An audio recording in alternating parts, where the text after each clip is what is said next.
I'm not a Wall Street expert, but it just sounds a little bit dicey. ZipRecruiter, I'm with you, man. Fuck, every week. Everything. It's like, it sucks. So, you know what? I'm not. Just listen to some past episodes if you want to hear my shit on Zip. But I think they're done, dude. They need to be bought, go private. Like somebody. Just shut shop. There's an old adage in Wall Street: don't catch a falling knife. And I think ZipRecruiter is like, don't acquire a falling knife. Like, just let it go. See how far down it can go. What's that song? Let it go. Let it go. Disney. There you go. Come on, just slam an iron brew and let's do this, boys. Hide your kids. Lock the doors. You're listening to HR's most dangerous podcast. Chad Sowash and Joel Cheeseman are here to punch the recruiting industry right where it hurts. Complete with breaking news, brash opinion, and loads of snark. Buckle up, boys and girls. It's time for the Chad and Cheese Podcast.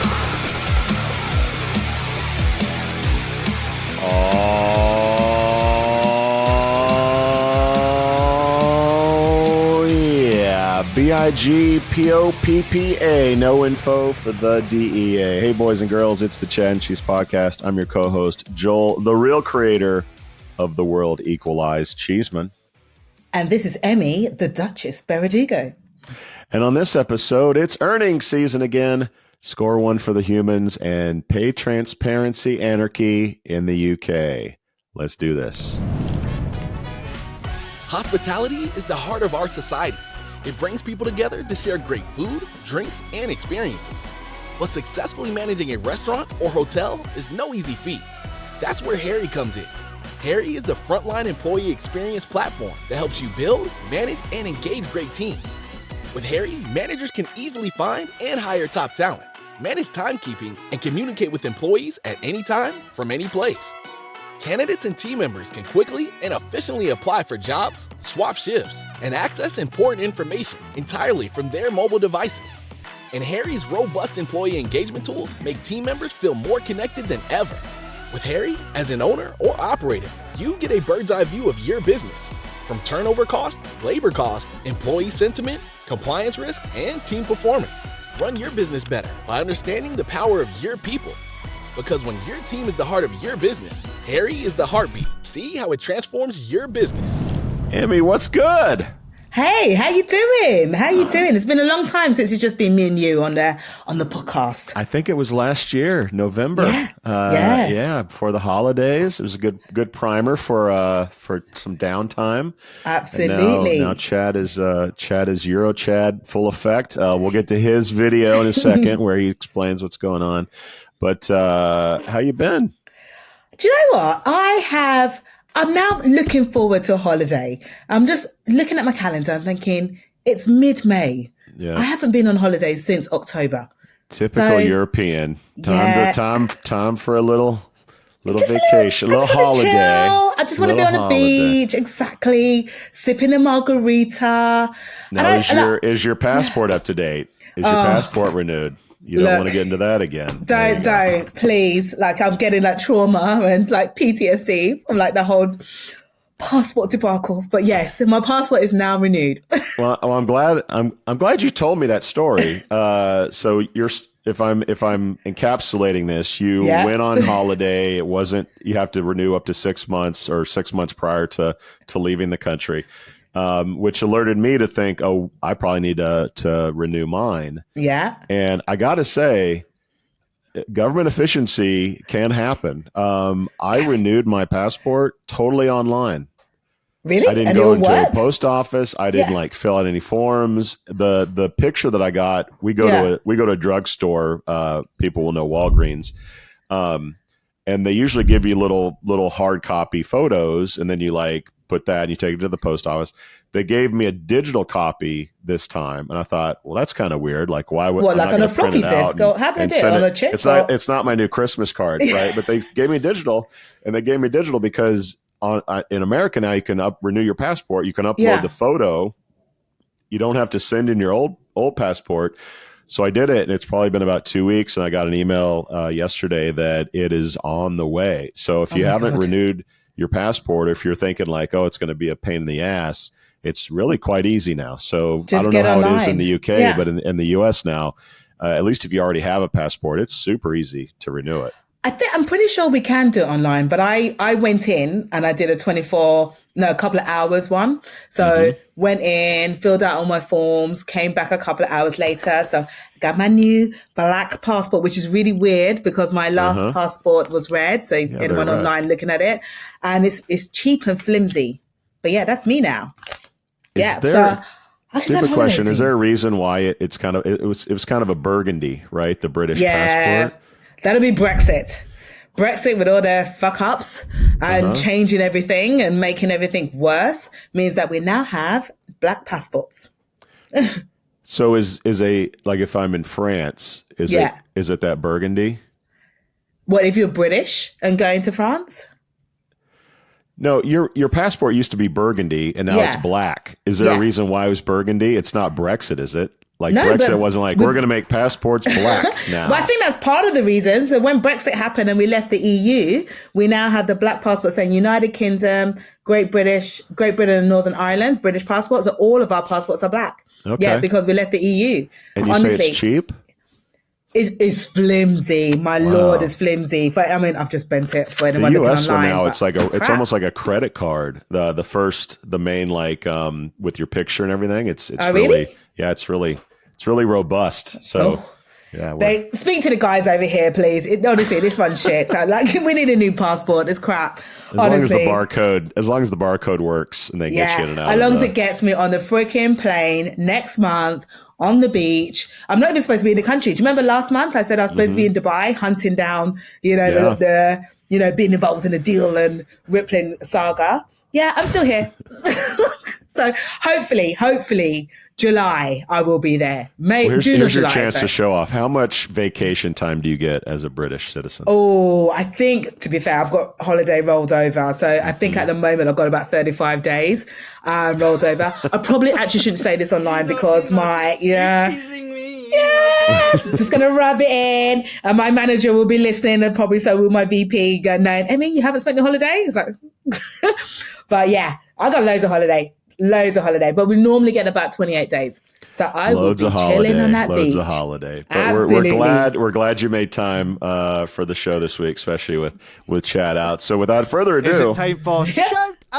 Let's get to some shout outs. As you know, shout outs sponsored by our friends up north, Kiora. That's text recruiting made simple and affordable. I'm going to start with my shout out. My shout out goes to McDonald's. Ooh. McDonald's, that's right. You got them all over the world, and it's fast food, so it's right up my alley. But I'm going to give you 3 reasons why McDonald's gets a shout out from me. Mickey D's is crushing it. First, they drop chicken strips on the menu. They have the chicken sandwich, the chicken nuggets. Now they got the chicken strips. And they have a new creamy sriracha sauce that's just to die for. So that's just one reason I'm giving them a shout. Number 2 is they have a new chief people officer, a guy named Pat Myers, who previously served at Target and did some cool things there. So we'll be seeing some probably interesting things from them. And lastly, they announced this week that they plan on hiring up to 375,000 people as they look to open 900 new U.S. Locations through 2027. I'm loving it. Wow. I'm loving it. McDonald's gets a big shout out from me. Gotta love it. What you got, Emi? So my shout out is actually for a person. So you may not have heard of this person in the US, but if you're in the UK, hopefully you have. And, if you haven't, go check him out. His name is called Keith Rosser. So Keith Rosser, he doesn't know I'm doing this, by the way. So I'm going to see him tomorrow and I'll let him know. But he's actually the director of Reed Screening. Mm-hmm. And he's also the chair of an organization called the Better Hiring Institute. So in my opinion, Keith is a bit of a powerhouse in the world of recruiting. And the reason why I think he's a powerhouse is because he knows his stuff inside out when it comes to TA. But most recently, he's been working with the UK Parliament, and he's been working with them to create the first ever UK hiring task force. Now, this hiring task force is all about putting UK hiring on a map. So we're coming for the US, hopefully we're going to be number one. And the idea is to make what? Okay, listen, we will going to be number one, US listeners. You're going to be learning from us. It's not 1892 anymore. Emi, okay, whatever. But the idea is to put the UK hiring on the global map. So we're going to make the UK hiring better. We're going to make it faster. We're going to make it fairer as well. So he's got big goals, big ambitions. So really, really important goals. And look, to be honest, I'm really excited because I'm going to be working alongside him as part of this task force. And even better, because I checked his profile out today and he has a link on LinkedIn. He said that the word has actually spread outside of the UK and it's over in the US. So the White House is actually sending someone over. So I'm going to be meeting someone. So let's see how that goes tomorrow. But like I said, hats off to Keith. He's making history. So well done. Congratulations, Keith. All right. Over 80% of you watching right now, you watch over and over. We know you do, but you haven't liked and you haven't subscribed. Let's do that. Let's do that now. And I like that you pronounced it Keith and not Keef, which is a typical English. Listen, I'm trying to posh up for the podcast. I mean, I'm from Southeast London. For anyone who's from London, like I would ordinarily say Keith. Posh up. I'm going to use that this weekend. I'm going to posh up. That's why I called myself the Duchess. I've got to pretend. I love the Brits. I love Britain. I mean, Ancestry says I'm 60+% British and English and Scottish. There you so go. I'm all about the Brits. There you go. And I love the Americans as well. I told you before I was supposed to live in America, and then life took a different turn, a different path for me. But you never know. One day.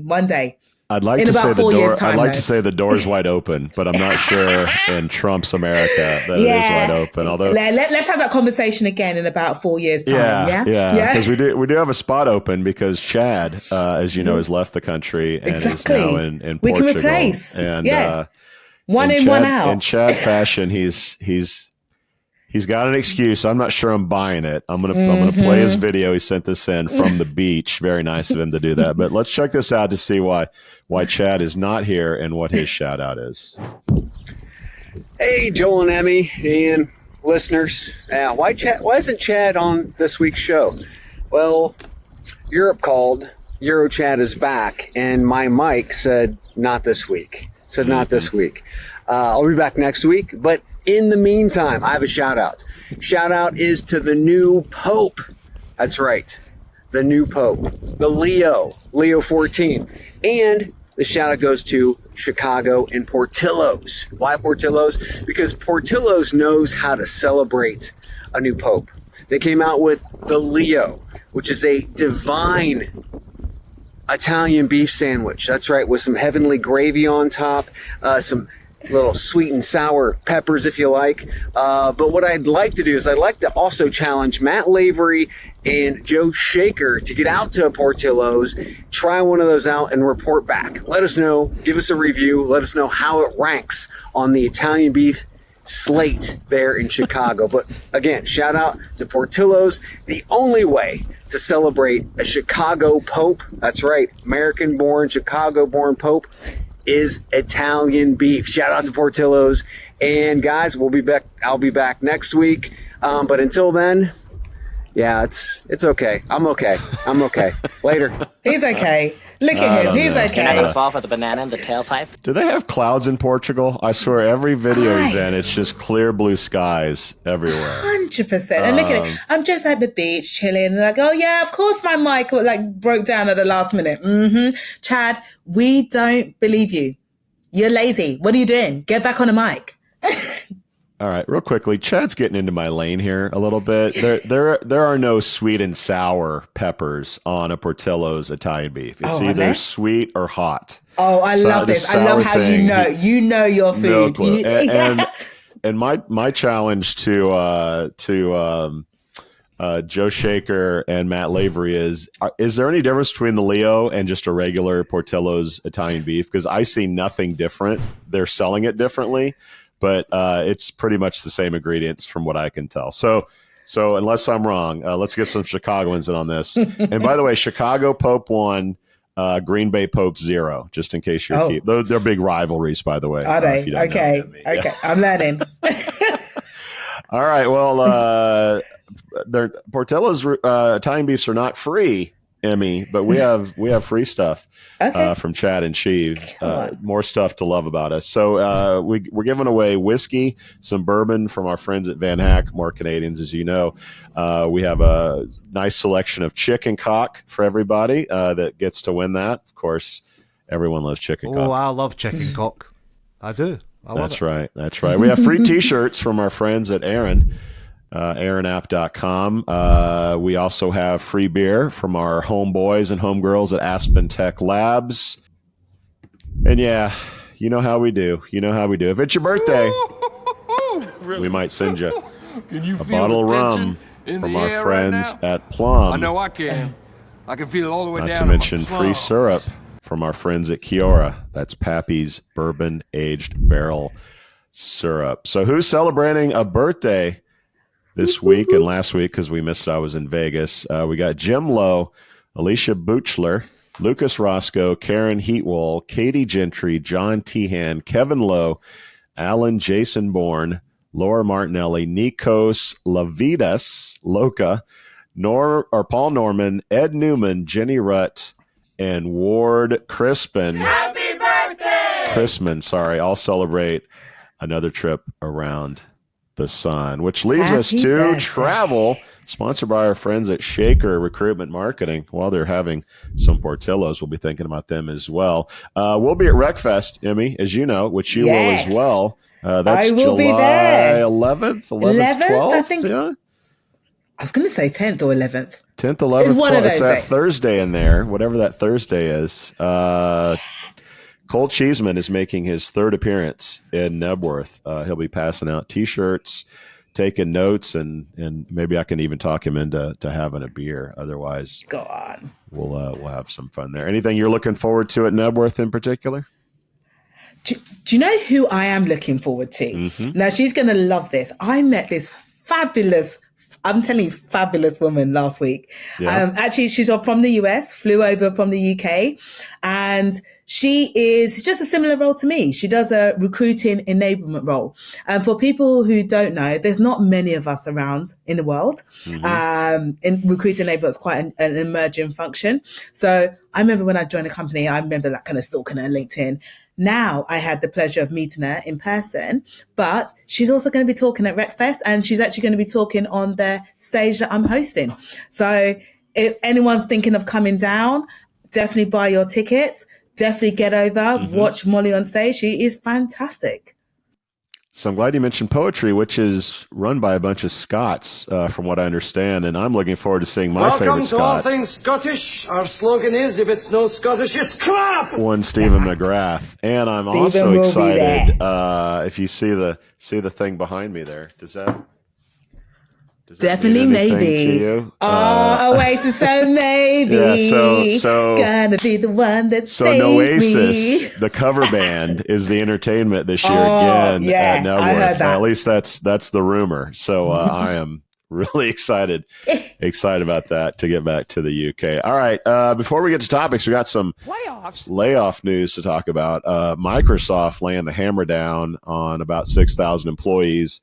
That's about 3% of their workforce. Chegg, 22% of their workforce. Match Group, which owns Tinder and a bunch of dating apps that I'm sure you've never heard of, 13%. And CrowdStrike, 5%. As far as LinkedIn impact, they're owned by Microsoft. There is some evidence that some LinkedIn people got laid off. Someone on LinkedIn ironically said, "Today has been a rough one in which a lot of good friends, colleagues, and world-class talent will be leaving us." Another user said the layoffs would be the largest at the company since 2023, when Microsoft eliminated 10,000 jobs. Emi, any comments on the layoffs? They certainly keep coming. Yeah, and do you know what? I feel for those people, because those people who are getting laid off at the moment are going into really crap market. And I keep seeing online, I keep seeing on LinkedIn, I keep talking to people who are great at their jobs. They are fantastic. They know their jobs inside out, but there are so many people being laid off. So when they're applying for jobs, they're competing against so many people. And I'm not talking about, in the past, maybe people may be out of work for 3 months, maybe 6 months. I know great people who've been out of work for over a year, or they're at a certain level or were at a certain level in their previous jobs, and they're now having to drop down to lower levels just to get back into the marketplace because people have got bills to pay, and I think that's just it's not just in the US. We have that in the UK. We have that in other countries as well. So it is upsetting. It is hard, and I do feel for those people. Yeah, and a lot of it seems like it was at the management level, which we've talked about how Gen X is getting fucked again in life, and how they've reached a point where they should be really crushing it financially and professionally. Yeah, and they're too highly paid. So let's put millennials in their place who are lesser paid and get rid of Gen X. So all right, we're here for it. We're here for it, America. Gen X. Gen X, sex will kill you, drugs will kill you, everything sucks. We're used to it. Let's get to topics, shall we? It might get better. Topics! All right, let's talk a little man versus machine, shall we? I mean, Klarna and Duolingo, early adopters of an AI-first workplace, are facing challenges in balancing AI automation with human labor. First up, let's talk about Klarna. After replacing 700 customer service agents with AI, they're now planning a hiring spree to ensure human customer support, citing quality concerns, shocker, with an over-reliance on AI in the past. Emi, what's your take on Klarna's news? So my take is that this Sebastian guy, who's the CEO of Klarna, I think that his cockiness has actually, fucked up. It's turned back around. I remember him saying, do you remember, was it last year or maybe the year before, AI is going to replace all jobs. AI can replace all jobs. We don't need humans. It's fucked up because at the end of the day, when something goes wrong with a service, you don't want to speak to a machine. You don't want to speak to a chatbot. You want someone who's actually going to understand your issues and help you be a bit more empathetic and be able to resolve those issues for you really quickly. Machines can't do that yet, but he seemed to think that he knew better than anyone else. So for me, I think, okay, cool. Now, but what, at the expense of other people that you've got rid of? What about them? They're now in that shitty job market. So I think it's a bit of an idiot, to be honest. You done messed up, Aaron! So the pendulum swings back and forth, and it's swinging back into sort of the benefit of the humans. These are stories you've probably heard of even in the UK, Walmart, Target, Dollar General. They've all recently either cut back their sort of self-service or self-checkout, either eliminated or cut back on it. Now, part of it is people steal shit when you can just serve yourself. But it's also complicated things. And even in my own use, I like to think I'm a fairly smart guy. But it's like, it doesn't scan. I don't know what fruit I'm getting. Is it organic or not? I got to call the person over to get information. The card doesn't work. I try to tap. So you end up spending more time at the checkout when you're on your own and getting someone else. So it's like this big mess. And Amazon, as you may know, recently launched this sort of cashless, just walk out store. And it was huge news. SNL made a really funny skit on it with black people saying they won't just walk out. Anyway, it's a funny skit. But shocker, people just steal shit. They break shit. This is why we can't have nice stuff, Emi, is because employees aren't there.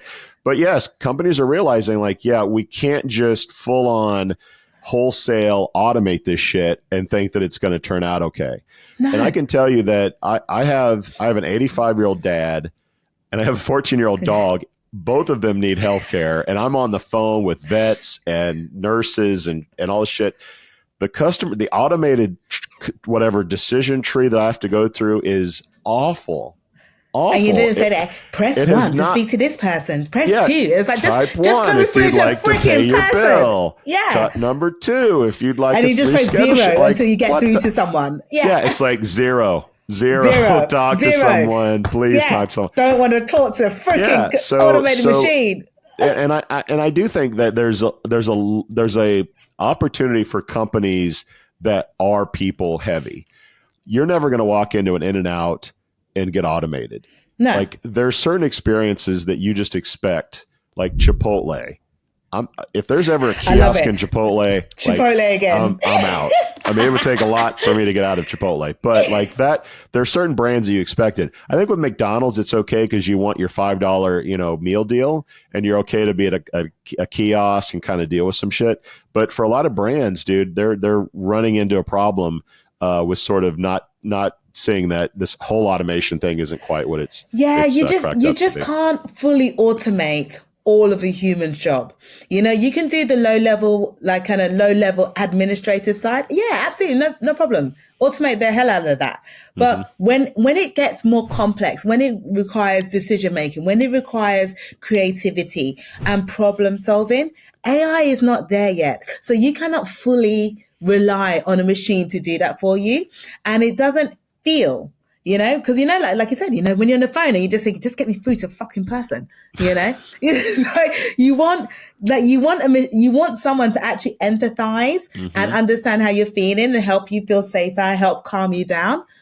A robot is not going to do that. So he kind of fucked up from this point of view, thinking about the cost element only, which is what I think he was doing, and not thinking about the human element. And that's where you're going to lose your customers. Yeah. And there's a lesson there for recruiting. How people feel about that as well. 100%. All right. Next up, we got Duolingo, who recently cut contractors in favor of automation. They're facing significant social media backlash for the move, with users criticizing them as harmful to employees, customers, and the environment, which I'm not quite sure I get. Emi, your thoughts on Duolingo and the anger that the market is showing? So this is the same kind of thing. It's another organization kind of following down the Klarna route, and everything's going to get AI first and everything's going to be automated, and cutting back on human contractors to do the work. Yes, it's going to save you money. But again, when things go wrong, you need a human. You need someone on the other side to actually kind of help you out and put themselves in the customers, the users' shoes to help resolve the issue. So, and I don't know, did you see the kind of the TikTok kind of comments like to the post? No. No, because it made me laugh, right? Because like some of them were saying, and like I remember one of them was like, they were like properly calling out Duolingo. They were like saying things like, was firing all your employees and replacing them with AI a hiccup, because they were talking about some hiccup that took place. Yep. They're saying using AI is disgusting, and from language How to Train learning. Your Dragon. Hiccup. It should be pioneered by people, and people are even rage quitting now. So they've got to this stage where they're so pissed off with Duolingo, they're like going, fuck it. No, I don't want it. Let me just log off. Let me not just put my money into this organization. And now they're now going, oh my God, okay, we kind of fucked up a little bit. Okay, maybe we are in the wrong. And they say, no, chill, relax. Humans are still in charge. We're still involved, kind of, But I think that, again, it's the same kind of thing. AI is there to help you. AI is helping to make you more productive. AI is not there to totally replace the human. So at the end of the day, they're gonna have to think of a way to say sorry properly. Maybe they say sorry in 30 different languages. Maybe that's what they do. Use it all. You are really dumb, for real. I meant to take a look at the videos, but I got caught up in a tarantula versus centipede battle, which I typically get into when I'm on TikTok. Generally, young people were talking back. Look, young people aren't stupid. Yeah. Young people read or at least read or see news about your college degree is worthless. Every entry level job is getting automated. Companies aren't hiring young people anymore. And they're kind of pissed off, and they're like, fuck this shit. We're gonna smack companies that go full automation, because I think they see their own challenges in companies doing that, because every company that says we're going fully automatic, they're like, no, automation, like that might be my job, or that might be a competition for an opportunity that I might get, or I'm not going to get now because of that. So I certainly feel like there's going to be a human uprising with younger people in saying like, 100%. we're going to support brands that hire people. We're going to give our money to companies that hire people and have customer service reps who are a human being, that are carbon-based life forms. Like, we are going to support those businesses. And let's be honest, the best way to provoke change is with your dollars. And if young people decide we're not going to support companies that go fully automated, then you won't see companies go fully automation, right? So I think Duolingo is an example of that. Now, the challenge that Duolingo has is that their stock is at all-time highs. So they're looking at, hey, we're being rewarded on Wall Street, but on Main Street, we're being smacked. So I think companies will ultimately say, like, yes, automation is going to happen, but we need to boil the frog a little longer than just wholesale. We're going all you fully can't just automated. do blanket. Exactly. And you know, one day we'll wake up and say like, oh shit, yeah, it is fully automated, and we didn't even sort of recognize it. And I think that's kind of where we're going. 100%. But you know, the challenge there as well, because I know that obviously the younger generation, obviously at the moment, they're saying, look, we're going to go for the human first organization. We're going to go for the people who are more empathetic. But like I said before, the market is shit. So when they're out of work for 3, 4, 5, 6 months, are they still going to hold that moral high ground, or are they going to think, I got bills to pay? And I think that's going to be a kind of a moral dilemma that the younger generation, even like older generations as well, are going to have to think about, because they're going to have to balance that situation, the economic situation, with their morality. And I think that's a tough one. Yeah. You know? Certainly your price, McDonald's is not In-N-Out. Or Chipotle, right? Like, I want to support the company hiring people, but the shit's a little tight, so I'm gonna go out on that. Yeah, I mean, and history teaches us that the machines will win. I think it's just a balance of companies not just swinging for the headlines and saying like fully like no more people are going to be working here. That kind of gets you into trouble. I think 100%. That's kind of a bad idea. All right, a little bonus time in the man versus machine news. IBM CEO says replacing HR staff with AI actually led to more essential, I'm using air quotes, hiring for positions like sales, marketing, and customer service. Ouch, it looks like we can eliminate HR in light of hiring more essential people. Great. What are your thoughts on that, Emi? Well, I'm pissed off because he's basically telling me, so this is the CEO, Arvind Krishna, telling me that my role in HR is not essential. What am I? I'm just fluff, you know? And that just means this is someone who doesn't really understand HR, doesn't understand the nuances of HR, doesn't understand the strategic value that HR brings, doesn't understand how HR helps to advance an organization. That the fact that he thinks that he just bring in a machine, and don't get me wrong, you can automate many parts of a HR professional's role, but you can't, like I said before, you can't automate it totally. Mm-hmm. But he's saying that, oh yeah, just, automate it, get rid of all HR, and that extra money that's left over, we're going to bring in the strategic software engineers because they're going to drive our organization forward. Mm-hmm. I think he's short-sighted, and I think he doesn't understand his organization. And I think anyone who works for this Arvind Krishna at IBM, they should think carefully about who the leader that they're working for. And if they get an opportunity, go work for a more human organization, go work for a more empathetic organization, go work for an organization that actually understands the value that HR can bring to organization. Mm. Here, I have feelings. That hurts. It does hurt. So I'll give some props to Chad, who posted this on LinkedIn and made a comment about how, look, as long as HR is viewed as a cost center, this shit's going to happen. And I think it's imperative that HR start getting the proverbial seat at the table and start looking like part of the vision of the company and part of the profits that come into the business. Because you have, when times are tough, you have every CEO going on stage and saying like, people are our greatest resource. And then when times we love our people. And then times like this, it's like, automate everything. Yeah. Fuck them. So people what? No, out. So until, HR, it's really imperative that HR start. And we hear so much about like, well, if AI is going to take the role of scheduling and sourcing and all these things that used to take up all this time. Like, you should have more time to think about the big picture of the business and where you fit in and how the profits come in. And I think a lot of the tools that are being created give you a dashboard of data to help you tell that story. And interviews in Vegas at Unleashed, kind of underscored that. Yeah.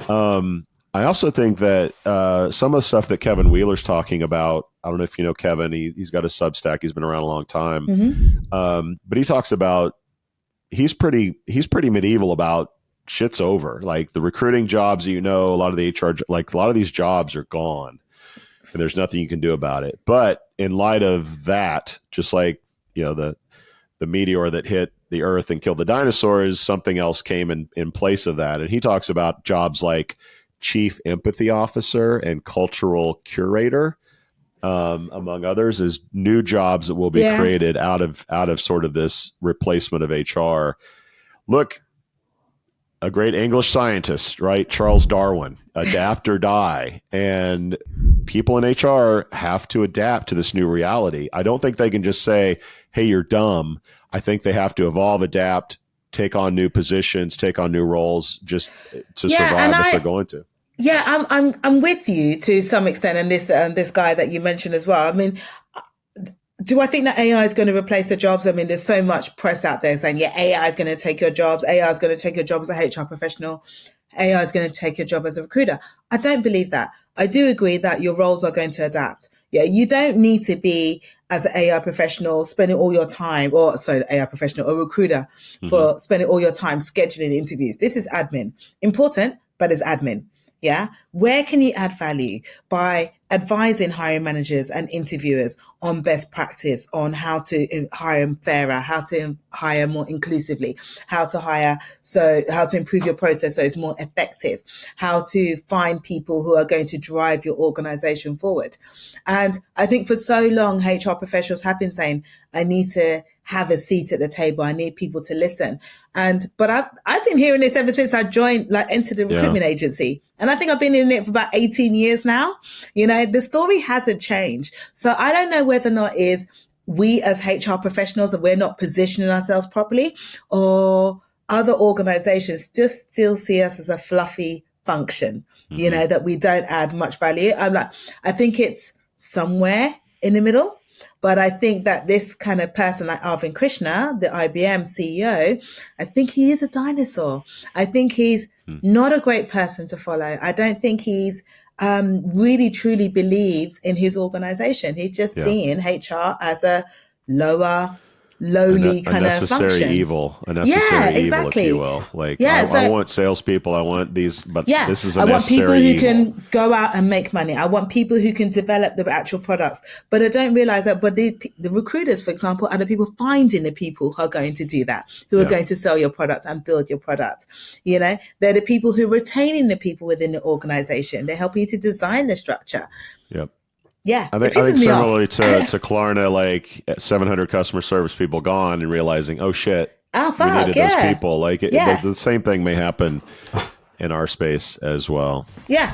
Emotional damage. All right, let's get to earnings season. Two of our favorite companies, Recruit Holdings, parent company to Indeed, Glassdoor, and also ZipRecruiter reported. Recruit Holdings reported a 2.1% increase in Q4 revenue to around $5.7 billion US dollars, driven by growth in the HR technology sector, which includes Indeed.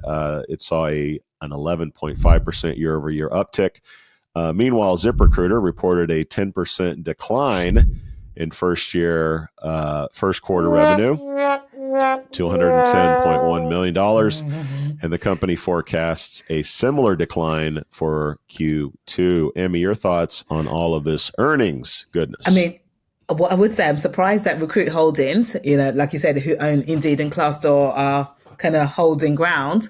But ZipRecruiter, I kind of feel a little bit sorry for them now, because I do, because I just think everything's just going wrong. It's like they can't do anything right. I mean, they've got a shitty product, and I'm like, every new angle, every new feature, every new product they come out with, it doesn't make a difference. It doesn't make a difference. And I'm just thinking, I mean, I heard that, they're saying they're quietly optimistic. I mean, I don't know why they're optimistic because the numbers are saying otherwise. But I'm almost thinking, give up. It's okay. You're tired of beating the dead horse. Yeah, it's just you had a good run. It's okay. Don't worry. Be a wee problem, boys. All right. So year to date, Recruit stock is down 20%. Zip is down 28%. So I think the Indeed Recruit holdings was a little bit of financial engineering. Ah, really? Well, you had so the Japanese yen versus the fluctuations in exchange rate with the U.S. dollar. Apparently, when you adjusted for that, the revenue increased only 1.3%. So almost half was sort of financial engineering, I think. And then the you little have cheeky fuckers doing that. I mean, I think they're probably getting a little more out of each job, but their forecast was negative. So I think Indeed is trying to make a little bit of a chicken salad out of chicken shit. So I'm not a Wall Street expert, but it just sounds a little bit dicey. ZipRecruiter, I'm with you, man. Like, fuck, every week. Everything. It's like, it sucks. So you know what? I'm not. Just listen to some past episodes if you want to hear my shit on Zip. But I think they're done, dude. They need to be bought, go private. Like somebody. Just shut shop. There's an old adage in Wall Street: don't catch a falling knife. And I think ZipRecruiter is like, don't acquire a falling knife. Like, just let it go. See how far down it can go. What's that song? Let it go. Let it go. Disney. There you go. Absolutely. Yeah, just let it fall, and eventually it'll hit bottom, and then we'll buy that shit for nothing, which I think is what happened to LinkedIn. All right, let's take a quick break. When we come back, we'll talk a little LinkedIn. Okay.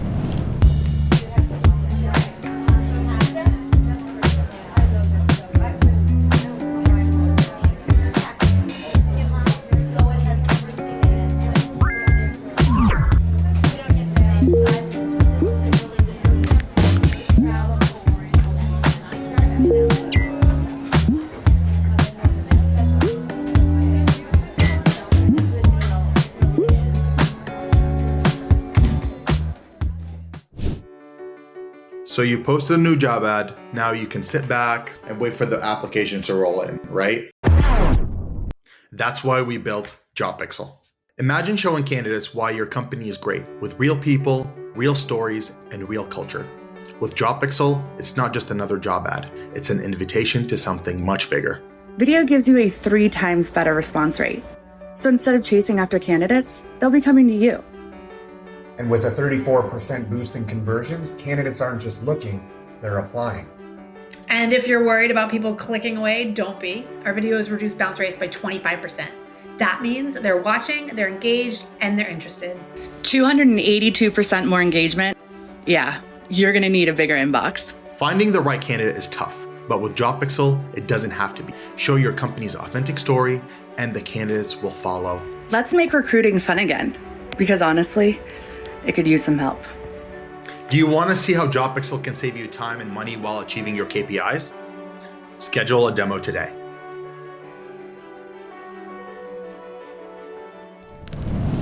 All right, Emi. LinkedIn's new AI job search promises to let users describe jobs in plain language, matching them to relevant roles without exact keywords. Large language models interpret intent, aiming to uncover unique opportunities. Ooh, magic tricks. LinkedIn says features like job match, assess fit, and hiring status insights save time. And in case you missed it, you and I talked about LinkedIn's recruiter AI tools last year, launched, promised to find candidates faster and launch ads more efficiently. It's peanut butter and chocolate, right, Emi? What are your thoughts on what LinkedIn is dropping? Are you picking it up or not? Do you know what I am? Because I'm a little bit of a fan of LinkedIn. So I don't mind when they kind of throw out new products and then new AI features. Some stick, some doesn't. Mm-hmm. But I actually quite like the stuff that they're doing for candidates, and it's kind of like this kind of, chat GPT style where you can sit there and go, okay, what is my perfect job? So, Joel, I I love my job. Yeah, Uh-huh. I'm not going to lie. I love my job that I'm doing at the moment.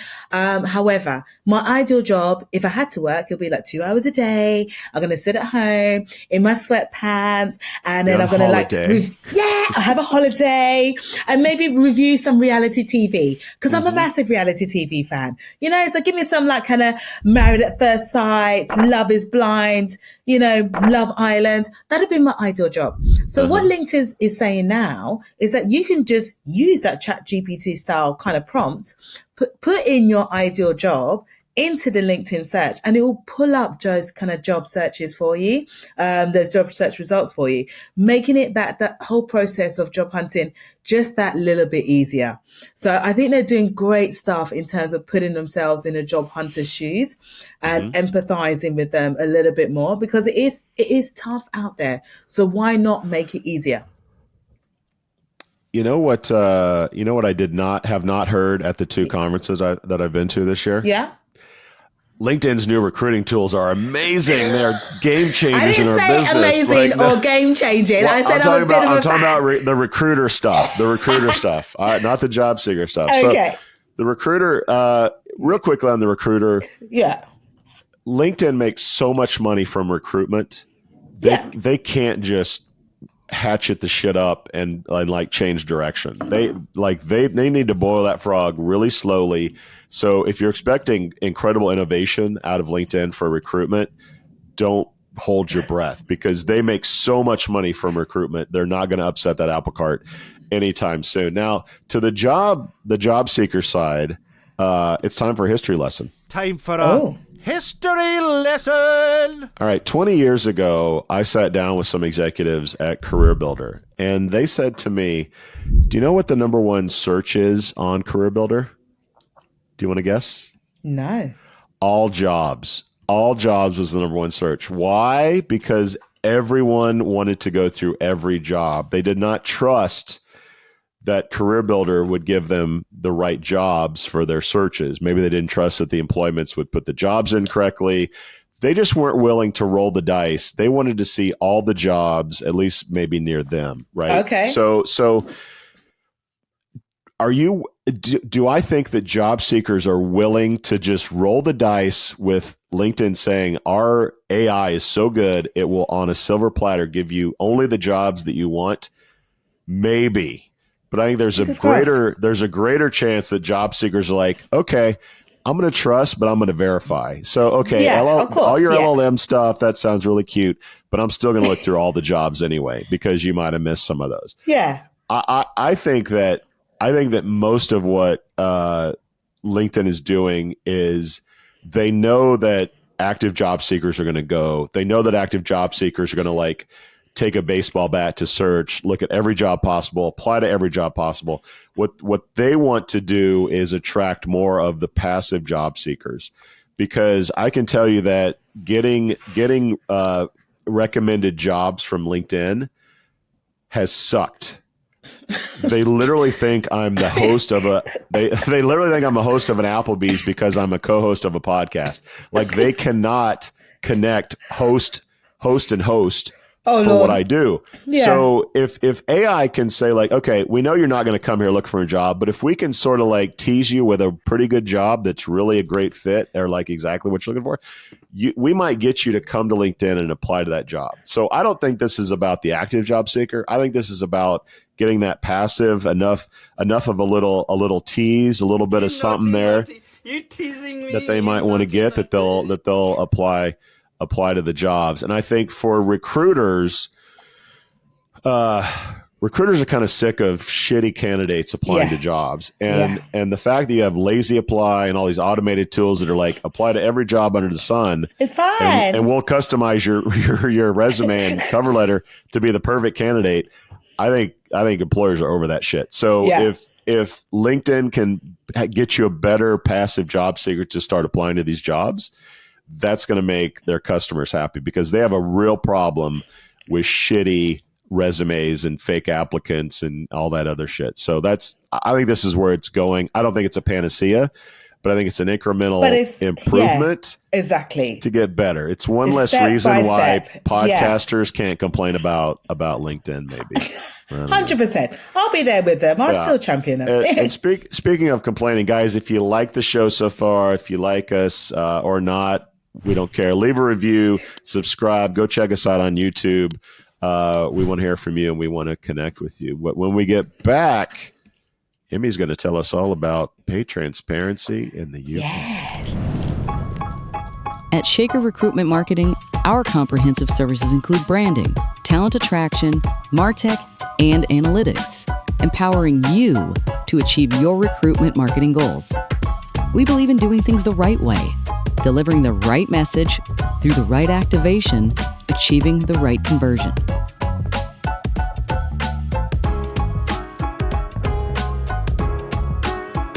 For us, business is deeply personal. Our legacy is built on relationships. Together with our people, clients, and partners, we've been shaping the world of talent for over 70 years.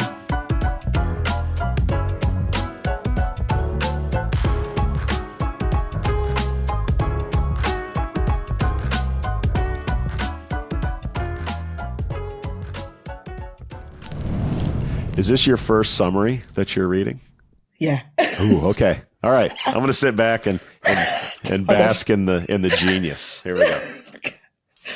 Okay, so what I'm going to talk about is EU Pay Transparency Directive.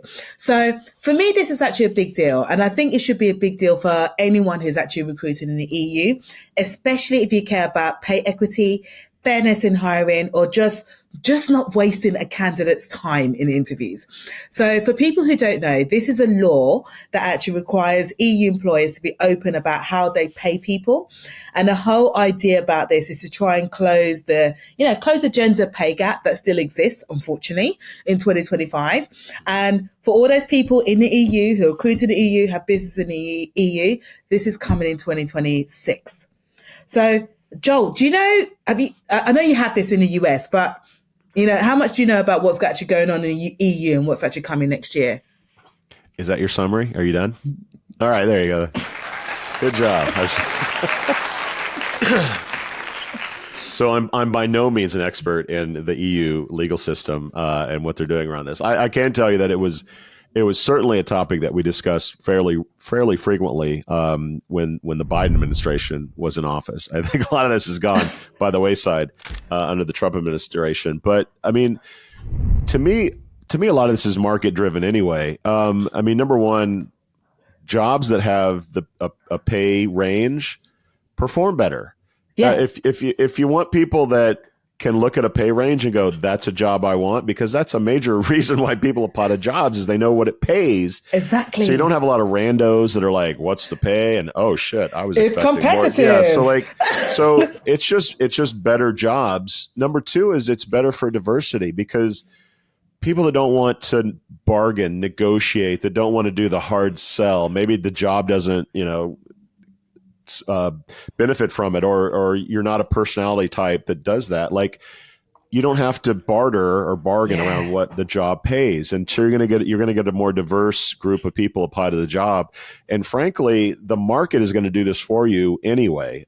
Indeed, and other job search sites already put what they think is a pay range for the jobs that they have on there. So you might as well put it on there. Otherwise, the job site that you posted on is going to do it for you. Yeah. So for those reasons, you can make all the laws you want, but the proof is in the pudding that if you put your pay range in the job, it's going to be good for you on many, many fronts. I 100% agree. And look, I know that this is going to be hard work for organizations. And I'll give you an example. I think I've mentioned before on the podcast, prior to coming back to the UK 3.5 years ago, I lived in the Middle East. I lived in Dubai for 12 years. I recruited across the GCC region. Very rarely did we have to advertise salaries on our jobs.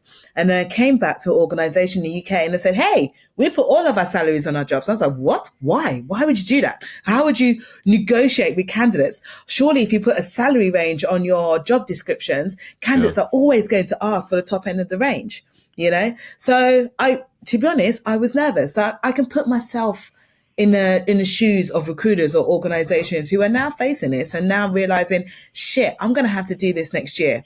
But there are so many benefits for doing this, so many benefits. Like I said, if you care about fairness, if you care about inclusive hiring, if you care about reducing the gender pay gap, like I said, I don't understand how in 2025 we still have quite a big gender pay gap. Sorry, I can't talk properly at the moment, but that is still actually the case. So let me just go through it with you, what organizations need to do. And I need to do this very quickly before it actually rolls out in 2026. So the first thing they need to do is actually that before a candidate gets to the interview stage, they need to tell the candidate the salary. So the most practical way to do that is actually to put the salary range on the job description. Or if they don't want to put it on the job description, they definitely need to tell the candidate before they attend the interview. So why are they doing that? Because this is going to level the playing field. I mentioned about gender. You mentioned it as well. Females are more likely to find it harder to negotiate towards the top end of the scale. Yeah. Males, and obviously I'm generalizing here, but that tends to be the case. Females tend to, ask for a lower range because they go, I'm not meeting all the criteria. So maybe it's a bit cocky to ask for that much. Underrepresented groups do that as well. Like people with disabilities, for example, Black people are more likely to do that. This levels the playing field. Candidates going to interview, they know what to expect. And it also means you're not going to be a hiring manager, interview, or recruiter, just wasting time speaking to a candidate who's never going to accept your salary. So that's number one. Then what people cannot do, or organizations can't do, they can't ask people what their current salary is or what their salary expectations are either. All you can say is, this is a salary range. Does that work for you? And the good thing about that, because what I've experienced in the past, and I remember having an argument with someone in Comp and Ben's in, a couple of roles back, where they said, Emi, why aren't you asking for their salary certificate? And I'm like, I don't give a fuck what they were paid before. I know this organization. This organization is notorious for underpaying people. And they are, yes, I love that soundbite, but they're notorious for underpaying people. So what does that mean? What, you're going to give them a little bit of pay rise? You go, hey, well, I did good because I gave you like a 2K pay rise, when really that's still way under market rate. Yeah. So this is what that directive is saying. You can't ask about salary. You got to be totally transparent as well. So candidates and employees can ask people, how did you come up with that salary range? What bonus structures are in play, and what exactly do I need to do to get to the next level in a salary band? That a lot of people can actually do that now. And that's, again, another great thing, puts power back in employees' hands. So all these kind of things, like I said, it's going to make it easier for employees. It's going to make it, those pay gaps that we're seeing is going to reduce it a little bit. And yes, is it a shock to the system? But it's a good shock. Yep. It means it's going to benefit the employees. It's going to help retention, but it does mean that organizations need to get their ducks in a row, because they're now got to look at, what is my organizational structure like? What are the job descriptions like? How can am I actually paying people the right salary band for the role that they're actually doing? Have I actually correctly leveled it? Do I actually understand what equal pay for equal work means? Because if organizations haven't done that, they're going to leave themselves open for discrimination claims as well. Yeah. And isn't there something about not asking about gaps in resumes? Yeah. Oh, yeah. So that's not part of this directive, but that's something that I know that organizations still do. They still have that bias. I was like, why have you been out of work? Now, we know that females are more likely to be out of work compared to their male counterparts. Yeah. They're the primary caregivers.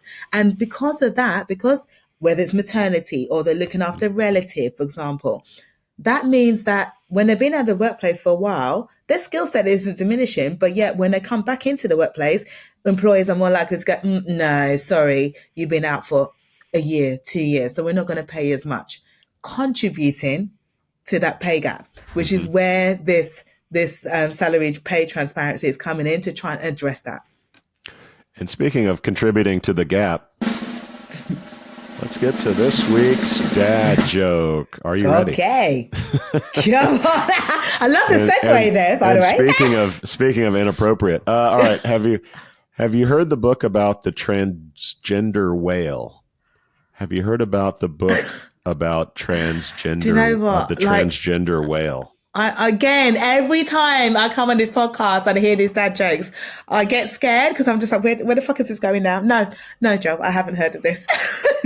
You haven't heard about the book about the transgender whale? No. It's called Maybe Dick. Oh, no. That is bad. Okay, so that took me about 2 seconds to get, but that is shit. That is definitely shit. That is bad. Oh, my God. We out. Yes, we out, people. Thank you for listening to, what's it called? A podcast. The Chad. The Cheese. Brilliant. They talk about recruiting. They talk about technology. But most of all, they talk about nothing. Just a lot of shout-outs of people you don't even know. And yet you're listening. It's incredible. And not one word about cheese. Not one. Cheddar. Blue. Nacho. Pepper jack. Swiss. So many cheeses and not one word. So weird. Anywho, be sure to subscribe today on iTunes, Spotify, Google Play, or wherever you listen to your podcasts. That way you won't miss an episode. And while you're at it, visit www.chadcheese.com. Just don't expect to find any recipes for grilled cheese. It's so weird. We out!